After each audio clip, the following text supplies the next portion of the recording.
I'm sorry, could you explain that again? I wandered deep into the woods, found an old snowy crone, killed myself, and then transferred my spirit into this doll. There were some events in between all that, but you catch my drift. What is so difficult to understand? Demigods have the most peculiar of problems. Tell me about it. My sweet little Ranni, why did you put your spirit into a doll? I miss your pretty red hair. Blythe, why didn't you stop her? I was probably taking a piss. I have never been a fan of the red hair, Mother. It reminds me too much of Father. Fascinating. I recall Rykard also had parental issues. Is your father's red hair the reason you became a blue doll? Of course not. This doll is modeled after the Snow Witch who taught me to fear the dark moon. I don't blame you, Mistress Ranni. The moon is pretty big. If I howl at it long enough, it eventually goes away, but it always returns. I remember when little Ranni and I encountered her first dark moon. She was so scared she needed a big hug from Mommy after. Mother, shut up! Is this dark moon one of those outer gods you demigods seem to have unhealthy connections with?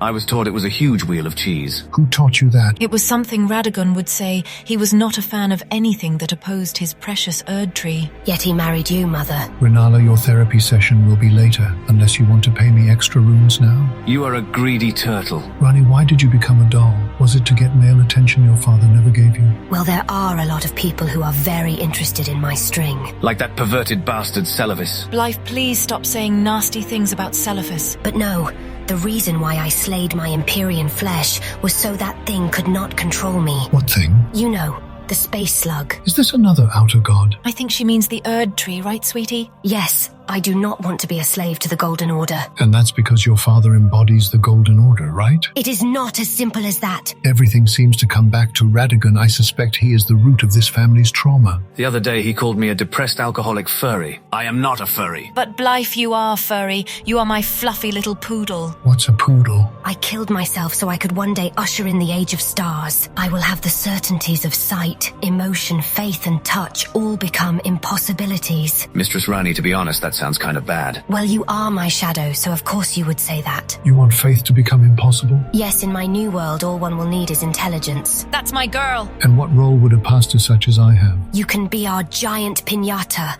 We will smack you, and all the runes you are hiding in that shell of yours will come tumbling out. Ranni, be nice to Miriel. And that's all we have time for today. I'm sorry, Renala, but without Radagon, I am unsure how much progress we can make. I will try to speak to him sometime then. Thank you, Miriel. Let's go, Ranni. Where is Blythe? Sorry, I was taking a piss in that pond over there. My celestial dew! How many times must I say it? It's just water. Silence, witch!